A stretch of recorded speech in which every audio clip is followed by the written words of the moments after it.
Ready? Shalom bavandimwe, turizera ko muri amahoro, umwami Imana akomeje kubarinda ndetse ari kumwe namwe. Uyu ni umunsi mwiza Imana yaturemeye kugira ngo tuwunezererwemo. Haleluya. Ndizera yuko aho uri mu rugo rwawe, aho uri ku kazi, ahantu hose udukurikiye uri, Imana yakomeje kubana nawe. Now guess what? Uyu munsi amateraniro twayakoreye mu rusengero rwacu. Urusengero rwacu ngira ngo murabona inyuma yanjye ariho hazaba podium, muraza kubona wenda n'ahandi hatandukanye, ariko ibi byose byari kugira ngo turusheho gukumbura iwacu, ahazitwa gakondo yacu, aho imitima yacu izanezerwa ikagubwa neza kuko tutazongera kuhimuka ukundi, ndetse tuzahakorera imirimo itandukanye. Nibutse ijambo Bibiliya yita ngo Rehoboti, ahantu ho kwagukira. Ubwo tuzagera ahantu hagukiwe, aho tuzaguka rwose, amadepartement agakora. Mbese muribaza ko ndashaka kugira ngo mbabwire ngo byewe ndumva afite excitation, ndumva afite excitement, nejejwe no kuzabona uru rusengero rwacu rwuzuye. Ndiho ndatekereza muri aka kanya tugiye kuganira ijambo ry'Imana, ariko mbere yuko tuza kuganira tubanza gusenga, tubanza kumva azafi dufasha kuramya. Hari ijambo ryakomeje kunzamo rigiye gutuma rizadufasha cyangwa riri budufashe uyu mwanya gusengera urusengero rwacu, gusengera iwacu. Ni ijambo riri mu Ngoma za mbere igice cya 22 ku murongo wa 5. Ingoma za mbere igice cya 22 umurongo wa 5, Bibiliya iravuga ngo Dawidi aravuga ati, umuhungu wanjye Salomo aracyari muto ntarakomera, ngo kandi inzu igiye kubakirwa Uwiteka ikwiriye kuba icya mbere iy'icyubahiro cyinshi, ikamamara igahimbazwa mu bihugu byose. Cyo ni icya kabiri. Nicyo gituma no kuva icya mbere nuko igomba kuba iyo nzu ari iy'icyubahiro cyinshi, icya kabiri ikamamara nanone igahimbazwa mu bihugu byose. Nicyo gituma nkwiriye kuyitegurira. Nuko Dawidi yitegura byinshi cyane ataratanga. Haleluya. Ni ibintu bitangaje, ni byiza, ni by'igiciro. Turiho turatekereza uyu mwanya gusangira cyangwa gukorera amateraniro hano uyu munsi. Iryo niryo jambo ryakomeje kuza mu mutima. Kubera iki? Nuko inzu turiho turafatanya kubaka, twifuza yuko ari inzu izaba irimo icyubahiro cy'Imana cyinshi, ubwiza bw'Imana.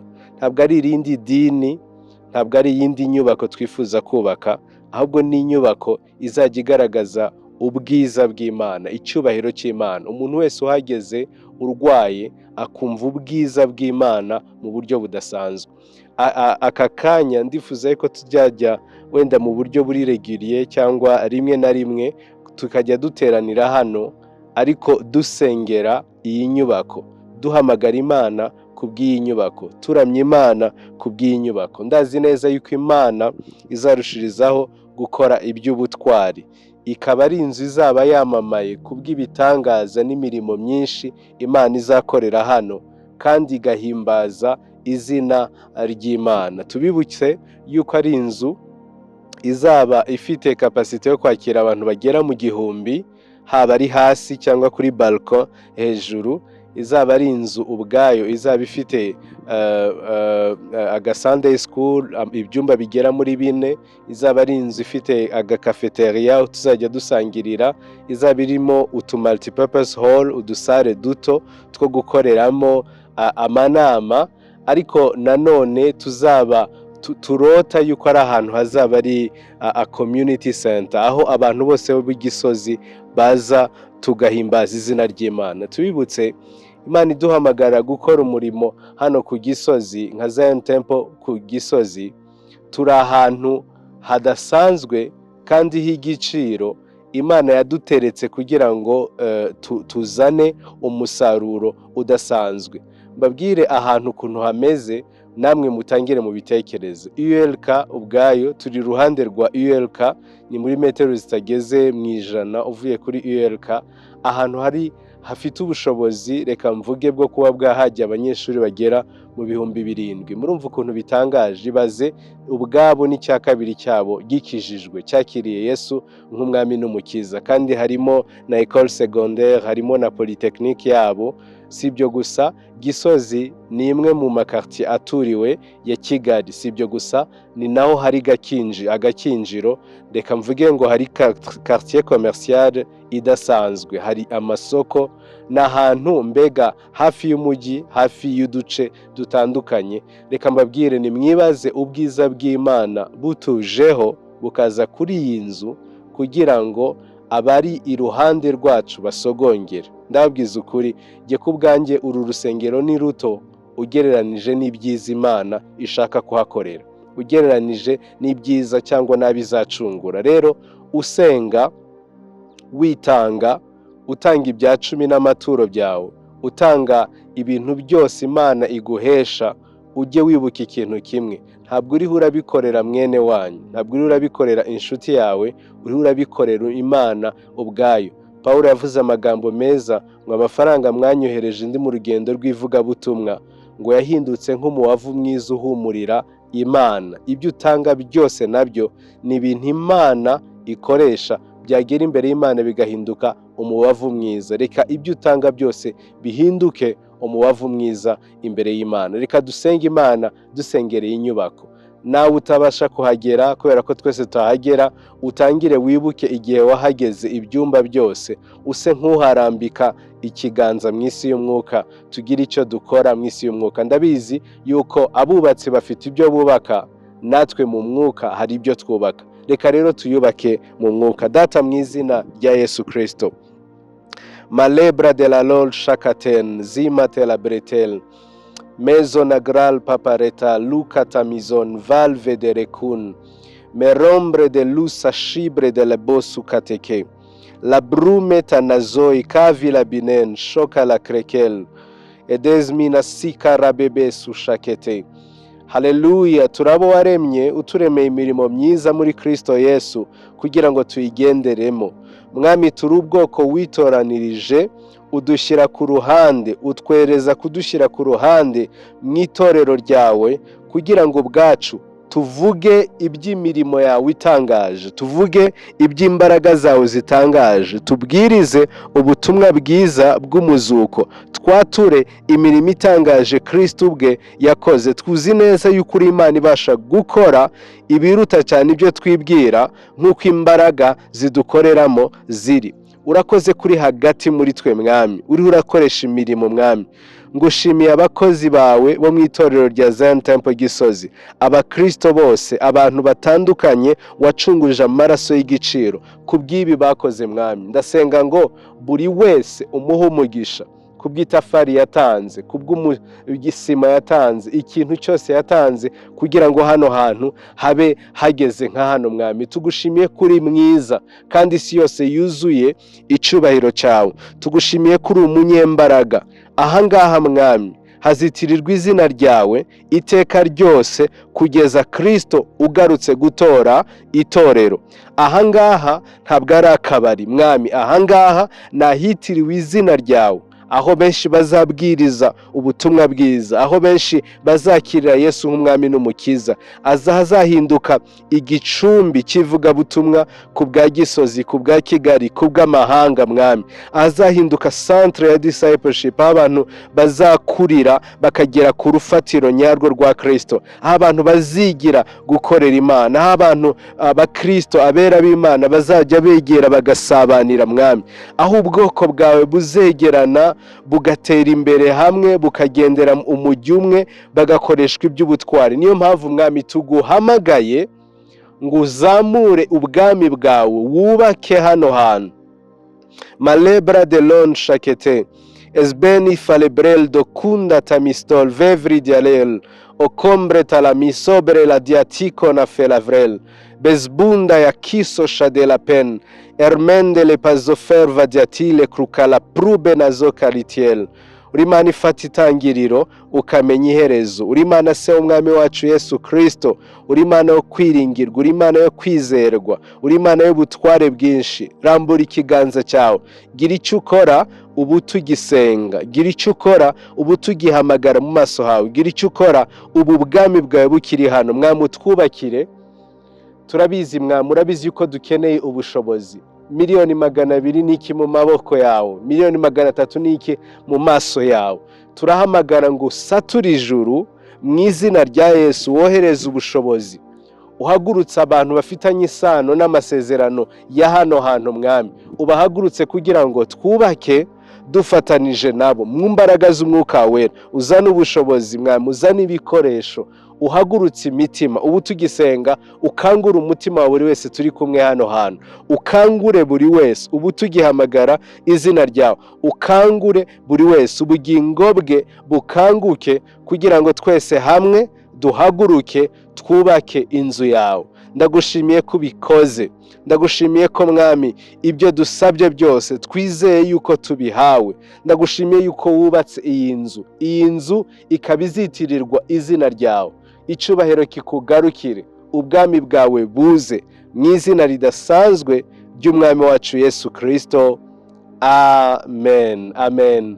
Yesu abaho umugisha mwinshi, tuzajya turushaho kubikora mu buryo buri regulier, twizeye yuko Imana izarushaho gukora ibidasanzwe ikatwubakira hano hantu. Tubibutse nanone ubu tugiye kuramya hamwe na Azafu. Ugira icyo utanga kubw'iyi nyubako, ugira icyo utanga kubwo kurangiza iyi nyubako. Nzi neza yuko ushobora byose kandi nta kibasha kurogoya imigambi yawe. Mu izina rya Yesu Kristo, Imana ikubashishe kubw'icyacumi cyawe, kubwo icyo Imana iri bukuronkeshe, kugira ngo tugire icyo dukora. Inshuti yanjye, ufite 1,000,000 ayitange, n'ufite amafaranga 100 ayatange. Kubera iki? Birashoboka ko n'ufite amafaranga 100 kuri bwe yaruta 1,000,000 ku wundi, bitewe n'umutima wabikoranye, ariko nanone binatewe n'icyo Imana yakuronkesheje. Wibuke ibyo Imana yakuronkesheje, maze hano hantu tuhagire inzu y'icyubahiro, inzu yo guhimbazwa, kandi inzu idasanzwe, aho abantu bose bazajya baza bakaruhukira. Tubibutse tugeze kuri 6 metero tuzamuka, kandi tugomba kugeza kuri metero zigera muri 11. Impamvu abantu bakomeje kwibaza ngo ni kubera iki tuzamuka, ni impamvu ebyiri. Icya mbere, aho abantu 1000 bari, baba bakeneye volume nini y'umwuka kugira ngo bahagume. Ikindi cya kabiri ni uko uko urushaho kuzamuka, ijwi riburiramaho hagati, aho kugira ngo tuzasakurize abaturanyi, iryo jwi rirazamuka rikagamuruka mo hagati. Rero tuzahimbariza Imana. Ndabakumbuje sound izabiraho, ndabakumbuje lighting izabiraho, ndabakumbuje ibintu by'agaciro bizabiraho. Yesu abaho umugisha. I hope you are excited. Ndizera yuko nawe amarangamutima, umunezero ari mwinshi nk'uko byuzuye mu mutima wanyu. Imana ibahe umugisha. Reka twumve Azafi dufasha turamya Imana, hanyuma turaza kugaruka tuganira ijambo ry'Imana. God bless you.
nyeganyezwa kuko utajya uhinduka.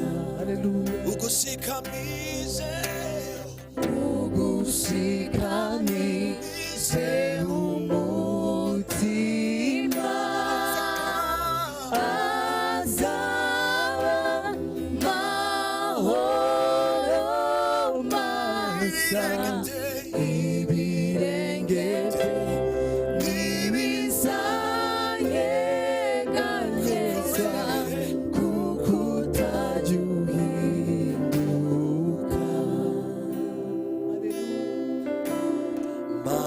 Manoro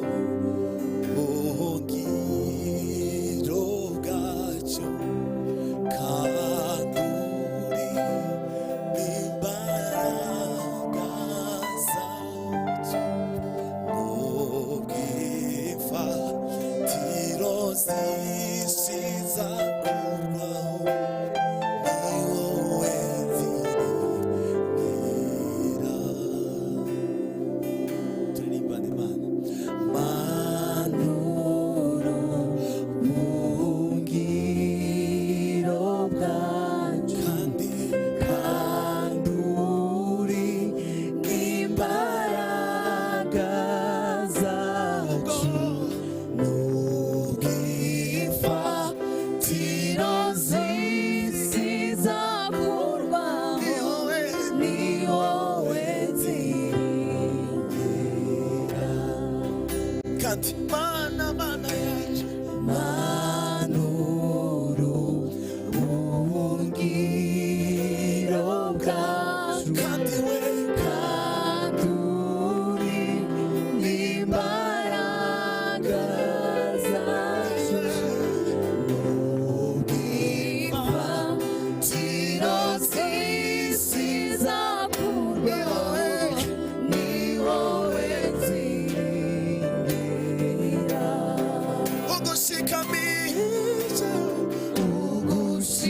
Ugushikamise umutima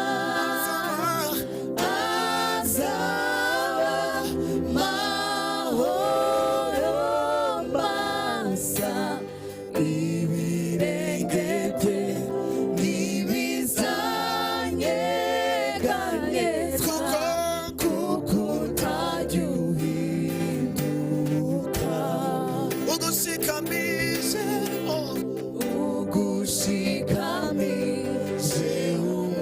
umutima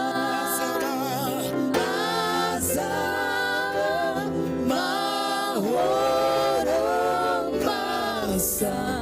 Ibirenge bye ntibizanyeganyezwa kuko utajya uhinduka. Ibirenge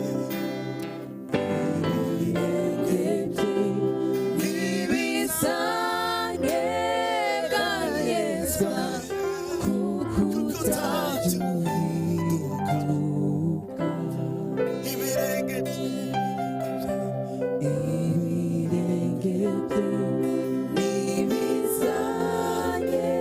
ntibizanyeganyezwa kuko utajya uhinduka.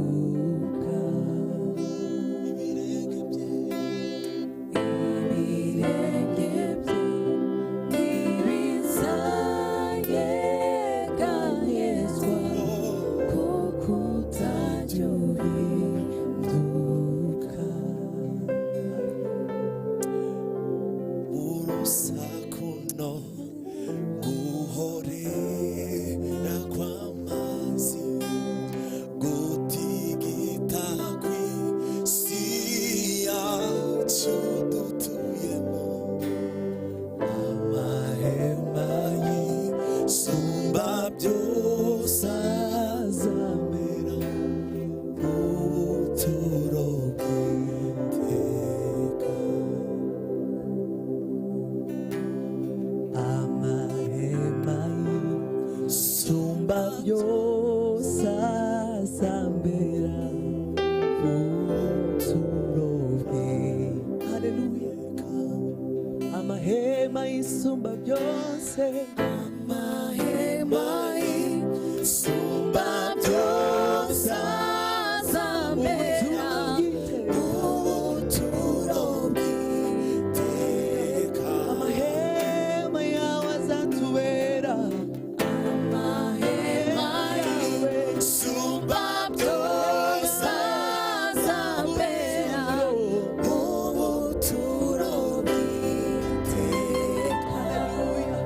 Amahema y'isumba byose amahema y'isumba byose azambera ubuturo bw'iteka. Ugushikamijeho ugushikamijeho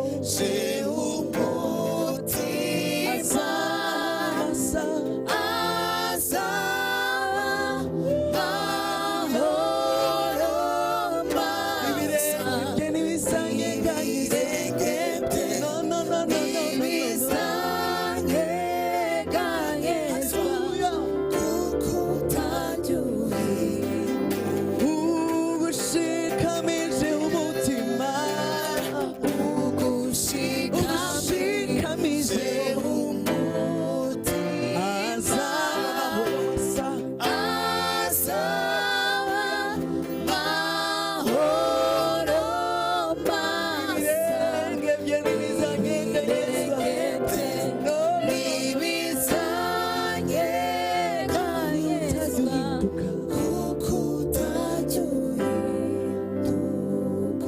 Mwami turagushimiye tuguhaye icyubahiro ugushikamijeho umutima ntazanyeganyezwa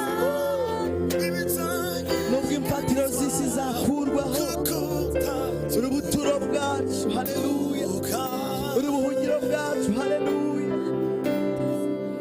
urutare wowe ubuturo bw'iteka. Irindi rimwe amahema y'isumba byose amahema y'isumba byose azambera ubuturo bw'iteka. Amahema y'isumba byose amahema y'isumba byose azambera ubuturo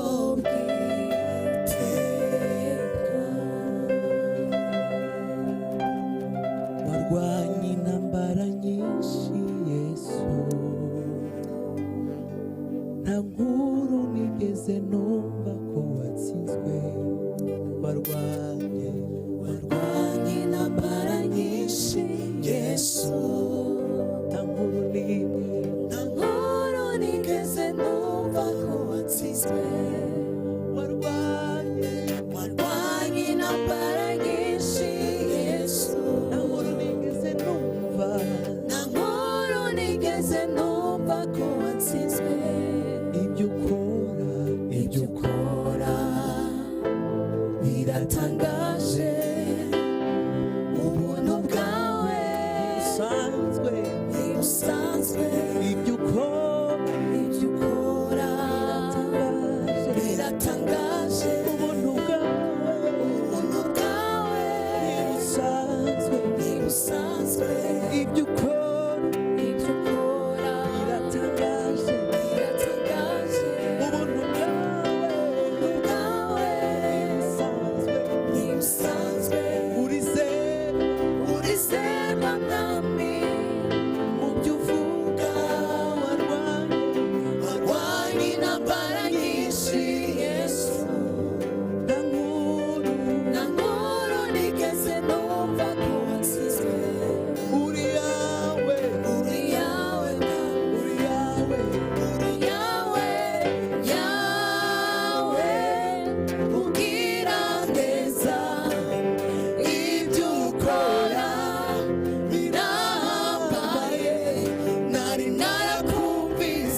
ubwami bwawe buriho buzahoraho ntibuzahanguka. Uri yawe, uri yawe, uri yawe, uri yawe, uri yawe,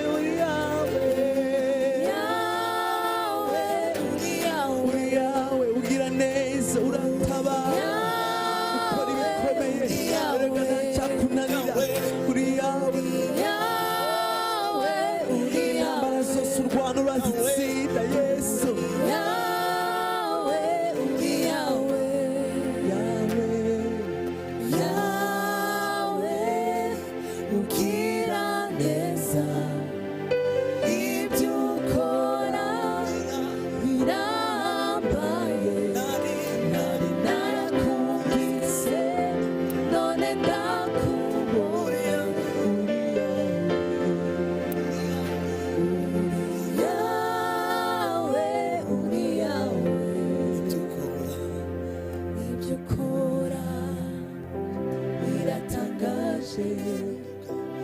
Ubuntu bwawe ntibusanzwe, urizerwa mwami mu byo uvuga.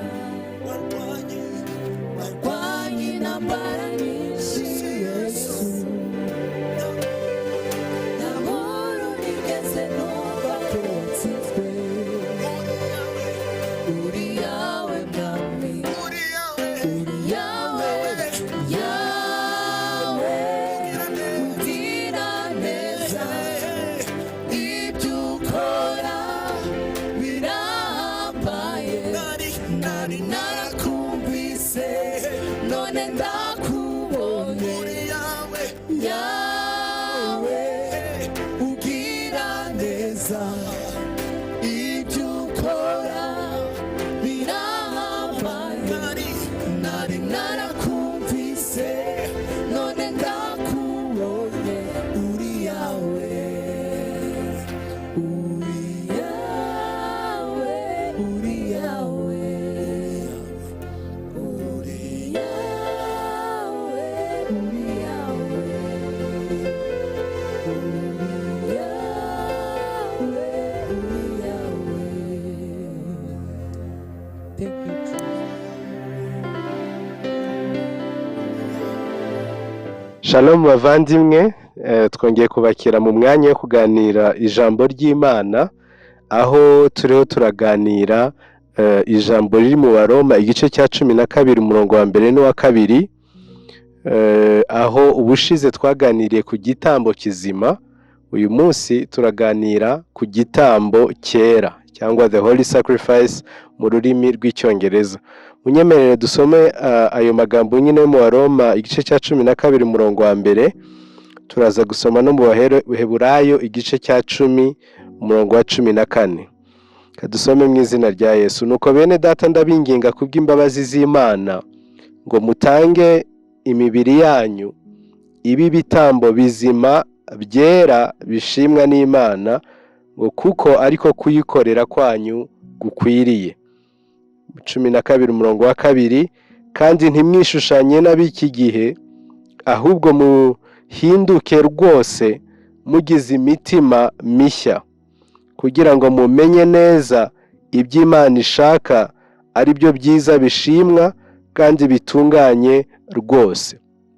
Turasoma n'ubundi mu Baheburayo igice cya 10 umurongo wa 14. Bibiliya iravuga ngo kuko abezwa yabatunganishije rwose igitambo kimwe kugeza iteka ryose. Abezwa yabatunganishije rwose igitambo kimwe kugeza iteka. Mu Cyongereza, for by that one offering he forever made perfect. Ni ukuvuga he made perfect those who are being made holy. Aha mu Cyongereza basa nk'abashatse kuvuga ngo abariho barezwa Imana yabahinduye abakiranutsi iteka.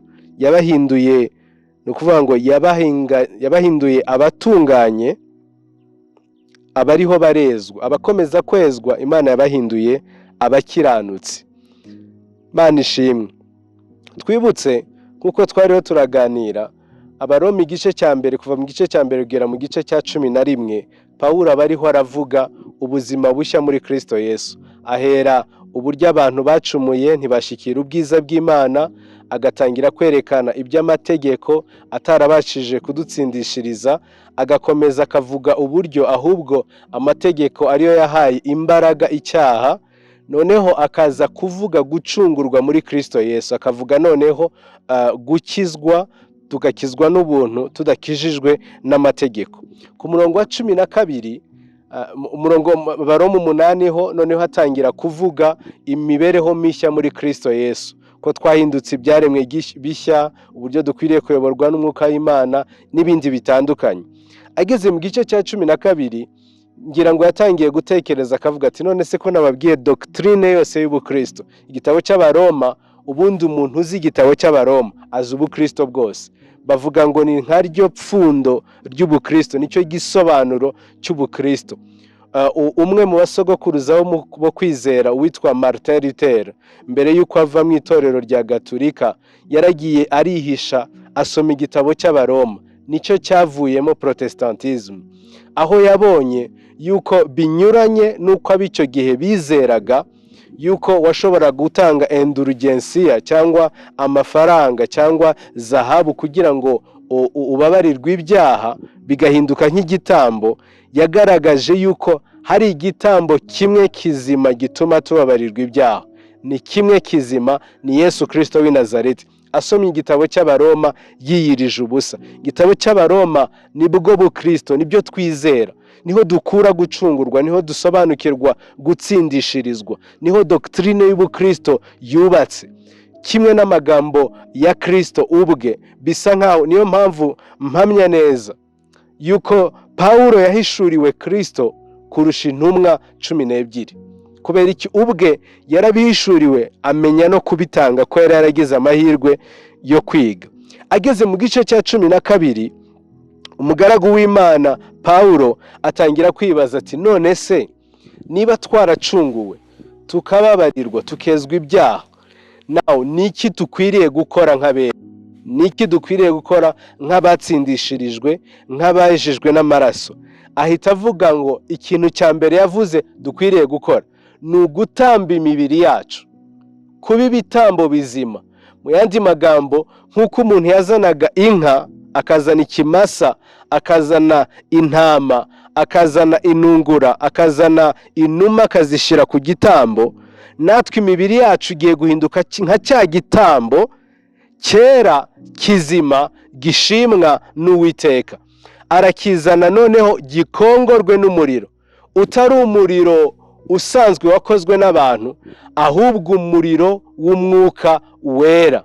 Imibiri yacu ihinduka igitambo kizima, icya kabiri cyera, icya gatatu gishimwa n'Imana. Reka mvuge aya magambo rero uyu munsi tugiye kuvuga ku gitambo cyera.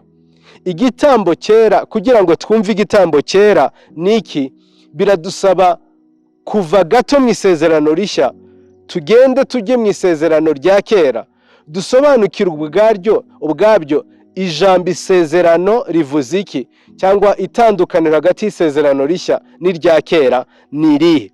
Hari amasezerano y'uburyo bubiri ndetse atandukanye. Abakristo bo mu isezerano rishya ntabwo bari bakwiriye kubaho nk'abakristo bo mu isezerano rya kera. Ayo masezerano uko ari abiri atwereka uburyo bubiri butandukanye bwo gusabana n'Imana. Ni wowe guhitamo ese uzakomeza mu isezerano rya kera cyangwa ube mu isezerano rishya. Isezerano rya kera ryari isezerano ry'amategeko. Mu yandi magambo, kugira ngo usabane n'Imana byagusabaga gusohoza amategeko. Ku bw'ibyo rikaba ryari isezerano ry'imirimo. Imirimo ukorera imbere y'Imana ni idetermina uburyo ubasha gusabana nayo. Usabana nayo iyo ukoze imirimo myiza ijyanye n'amategeko yo mu isezerano rya kera. Ibyago byaryo nuko iyo wicaga n'itegeko rimwe, byaguhwaniranwa byose byahindukaga ubusa, kuko wabaga uhindutse umunyabyaha. Ubitekerezeho, amategeko arenga 600 ubwayo, kwica rimwe biroroshye, ndetse n'iyo uhumetse ubasha kwica rimwe, iyo ugenze ubasha kwica rimwe, uko utekereje ubasha kwica rimwe. Iyo wicaga rimwe wabaga wishe yose. Now isezerano rya kabiri ni isezerano rishya. Isezerano rishya ku rundi ruhande ni isezerano ritandukanye n'irya mbere. Rimeze gute? Ni isezerano ry'ubuntu, ridaterwa n'ibyo dukora, ahubwo riterwa n'ibyo Kristo yakoze.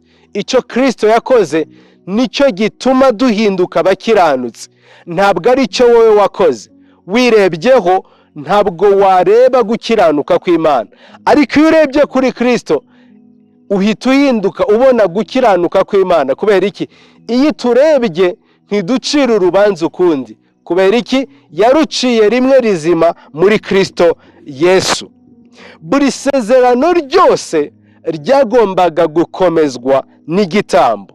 Naho mu isezerano rya kera, iyo wakoraga icyaha wagombaga kujya gutamba igitambo kugira ngo ubabarirwe ibyaha, kuko abavandimwe ba Gatolika bizeraga mu gihe cya kera muri Moyen Age, iyo umuntu yakoraga icyaha yafataga ubutunzi bwe, zahabu ye, ibitambo bye, ibintu bye, akabizana imbere y'Imana, yabitamba akaba yumva yaba ababariwe ibyaha. Niho haje ibyo byitwa indulgensiya cyangwa indulgence. Now ubwo niko batekerezaga, niho bageraga bahishurirwa. Ariko ijambo ry'Imana ritandukanye rwose n'ibyo bitambo. Rimwe mu mwaka nanone umutambyi mukuru agatamba igitambo cy'impongano y'ibyaha. Yaba amaze kugitamba, Isirayeli ikagira amahoro, abarwayi bagakira, bakaba mu isezerano ry'umugisha. Yaba atararitamba, akabaho iteka ryose bari mu buzima bwa condemnation, biteguye iteka ryose yuko umuvumo ubasha kubazaho, mugiga ibasha kubazaho. Ariko baba bamaze gutamba icyo gitambo, bakaryoherwa. Now icyo mvuga ni iki ngiki. Bibiliya iravuga mu Baheburayo igice cya 9 umurongo w'8 yuko ibyo bitambo byose, ndetse no mu murongo wa 24, byari igishushanyo cy'igitambo kimwe kizima cyagombaga kubaho. Igitambo cyande cy'umwami wacu Yesu Kristo w'i Nazareti. Reka rero mvuge gato kubw'icyo gitambo, natwe tumenye igitambo kizima twebwe ari cyo twe ni ikihe dukwiriye gutamba. Haleluya. Abaheburayo igice cya 10 umurongo wa 10, mwibuke ko naho twasombye mu Baheburayo 10:14, Bibiliya iravuga ngo uko gushaka kw'Imana niko kwatumye twezwa tubiheshejwe nuko umubiri wa Yesu watambwe rimwe gusa ngo bibe bihagije iteka ryose. Haleluya. Mu yandi magambo, dore icyo Imana itubwira hano. Iratubwira ngo ibitambo bya kera byari igishushanyo, ndetse umwanditsi w'igitabo cy'Abaheburayo aravuga ngo byatwikiraga ibyaha ariko ntibyezaga ibyaha. Habe n'igihe Imana yagira gutya igahita yibuka yuko bigeze kuyitotombera, yuko bigeze kuyirakaza, yuko bagenze mu nzira zidakwiriye. Ariko igitambo kimwe kizima, Bibiliya itubwiye mu murongo wa 10, Bibiliya itubwiye ngo kwatumye twezwa, kwatumye tuba righteous, it made us righteous, kwatumye duhinduka abakiranutsi rimwe rizima kubw'igitambo kimwe kizima. Mu yandi magambo, ubu ngubu turi abakiranutsi tutabiheshejwe n'abo turi bo, nibyo twivugaho ko turi abakiranutsi vis-a-vis abandi, tubiheshejwe n'igitambo kimwe kitagira icya kabiri. Ni ikihe gitambo? Igitambo cy'umwana w'Imana ari we Yesu Kristo. We are righteous, turi abakiranutsi. Ushobora kwibaza uti, mbese Flori, kwera no gukiranuka ni ibintu bimwe? Kwera no gukiranuka ni ibintu bibiri bitandukanye. Turi abakiranutsi mu maso y'Imana kuko Imana itubonye itubonamo Kristo. Kubw'ibyo niyo mpamvu dufite assurance, dufite ubwishingizi bw'agakiza kacu. We are so holy, we are so righteous. turera mu maso y'Imana, turabakiranutsi mu maso y'Imana.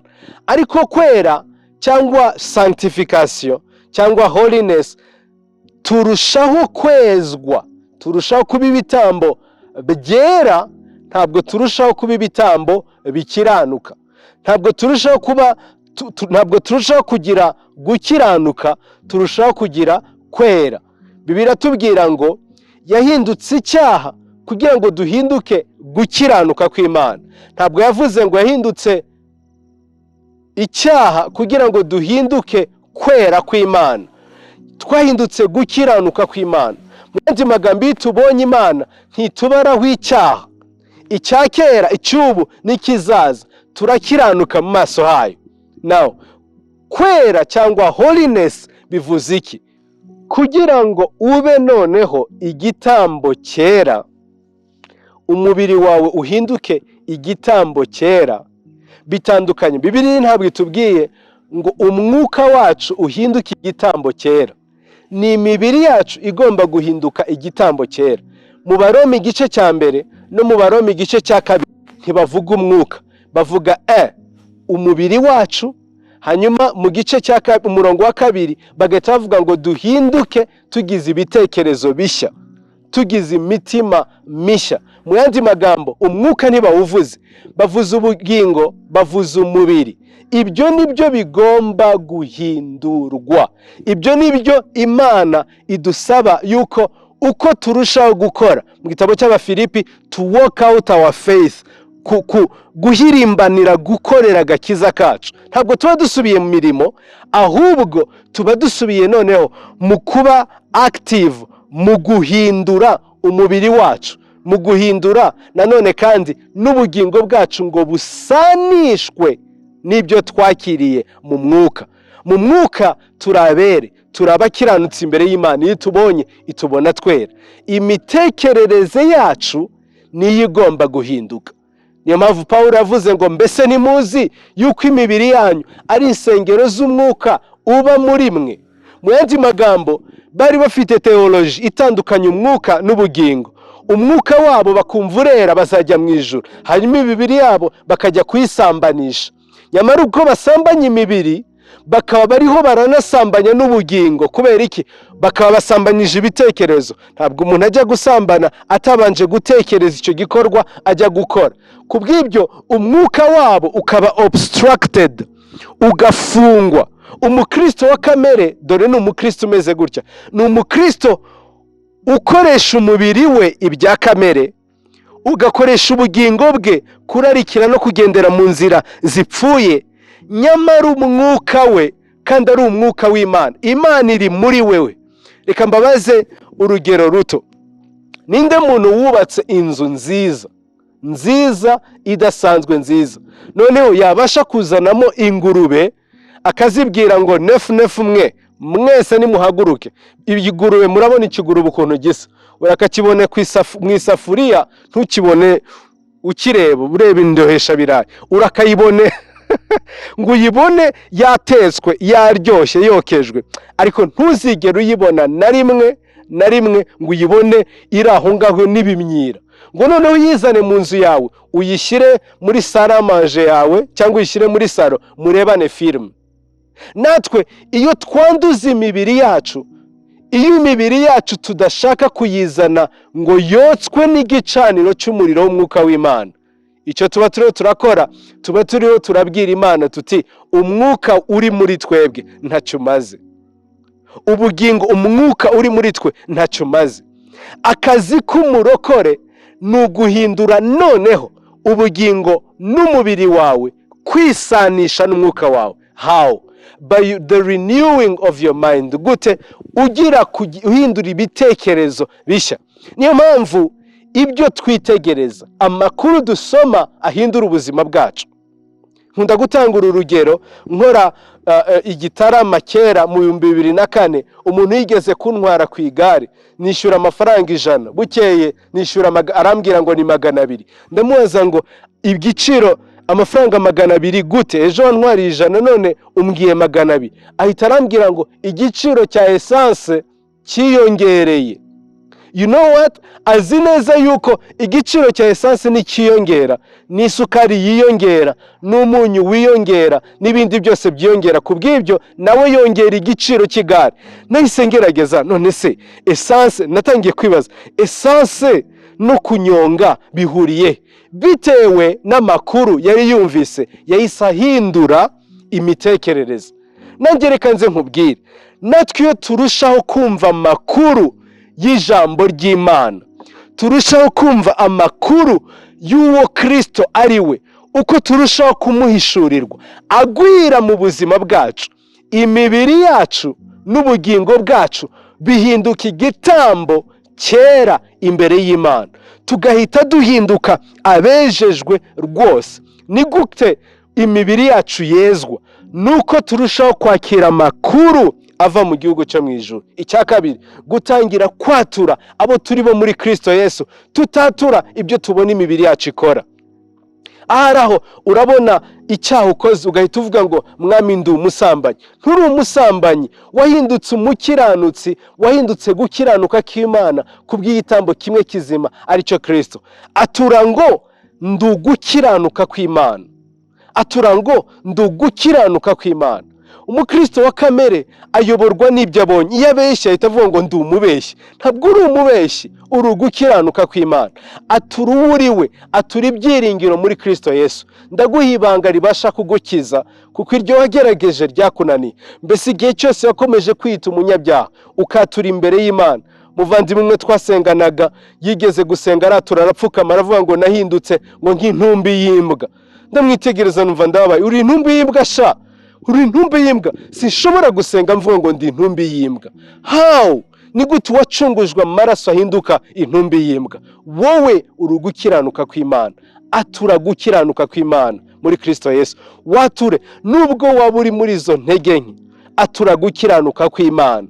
Nurangiza uvuga uti ndi ugukiranuka kw'Imana, ndi ugukiranuka kw'Imana. Icya gatatu, see yourself on the cross with Jesus. Bibiliya iravuga ngo twabambanywe na Kristo. Paulo niko yavuze ngo nabambanywe na Kristo ariko ndiho. Nyamara sijye uriho, ni Kristo muri jye uriho. Haleluya. Tangira wibone ku musaraba aho kwibona mu isi. Wibone ubugingo bwawe, umubiri, umwuka wawe uri ku musaraba na Kristo.